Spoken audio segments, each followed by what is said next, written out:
Ini maaf Bapak Ibu, banyak anak-anak Tuhan itu apa-apa mesti duit, punya duit, punya duit, punya duit. Itu begitu Bapak Ibu. Akibatnya apa? Akibatnya tanpa dia sadari itu yang jadi pelindung dia itu adalah uang. Padahal yang melindungi dia seharusnya Tuhan, yang melihara dia Tuhan. Orang itu kadang-kadang lupa uang yang ada pada dia itu datangnya juga dari Tuhan. Lupa. Jadi apa-apa masih ada uang. Ada apa-apa harus ada uang. Yang penting uang Pak. Kalau uang nggak masuk ciloko Pak. Nah itu yang salah Bapak Ibu.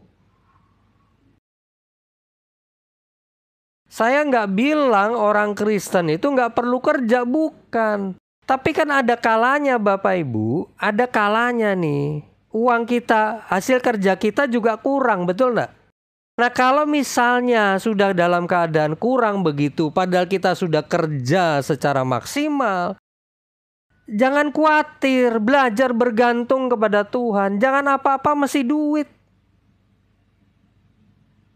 Itu jebakan kuasa gelap Bapak Ibu, saya mau beritahu. Setan itu sebenarnya menghembuskan sebuah kebenaran palsu. Saya ulangi lagi ya. Setan itu sebenarnya itu suka menghembuskan kebenaran palsu. Kebenaran palsunya apa? Kalau kamu mau makan itu harus ada uang.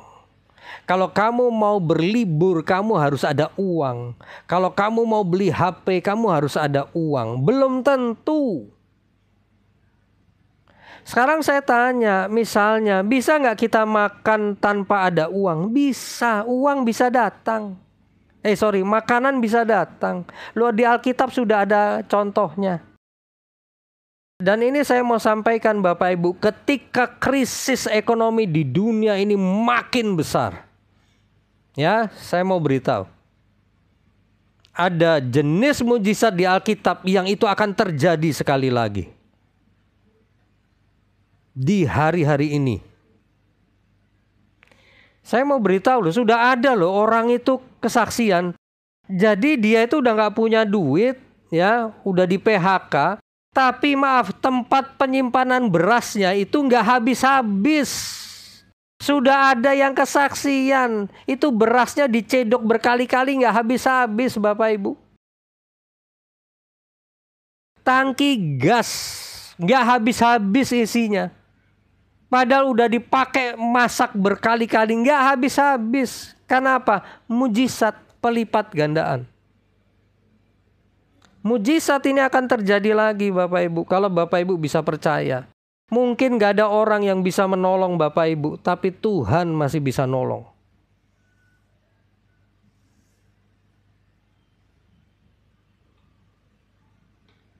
Nah ini Bapak Ibu yang harus kita tingkatkan, ketergantungan kita pada Tuhan. Ini sudah urgent Bapak Ibu. Berbahagialah kalau hari-hari ini ada di antara Bapak Ibu diproses cukup berat soal keuangan. Itu untuk mendewasakan ketergantungan Bapak Ibu untuk di waktu depan ini.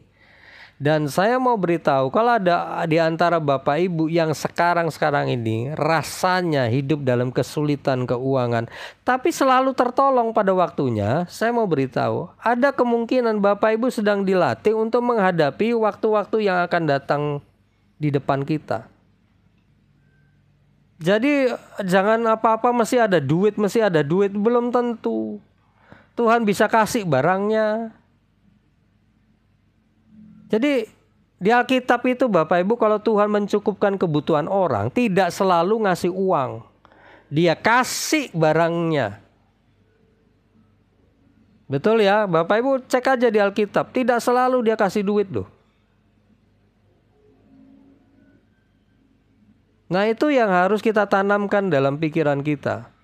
Tuhan itu tidak perlu uang saudara untuk mencukupkan kebutuhan saudara. Tuhan tidak perlu pekerjaan dan bisnis saudara untuk mencukupkan kebutuhan saudara. Loh kenapa? Karena Tuhan tidak bergantung pada dua hal itu. Tuhan kasih Anda pekerjaan, iya. Tuhan kasih Anda bisnis, iya. Untuk apa? Untuk memelihara hidup saudara, betul. Tapi kalau ternyata masih hasil kurang maksimal, lo itu tidak membuat Tuhan tidak bisa nambahin. Begitu. Jadi jangan batasi Tuhan. Jadi saran saya hari-hari ini, tumbuhkan terus iman Bapak Ibu. Ketika Bapak Ibu menghadapi masalah, jadikan masalah itu sebagai titik di mana Bapak Ibu bisa mengalami pertumbuhan iman. Jangan jadikan masalah itu musuh. Jadikan masalah itu sebagai cara Tuhan untuk mendewasakan Bapak Ibu. Ada kesulitan keuangan, nggak masalah. Harga-harga naik, nggak masalah. Kita sudah maksimal dalam bisnis, hasilnya tidak, kita rasa tidak maksimal.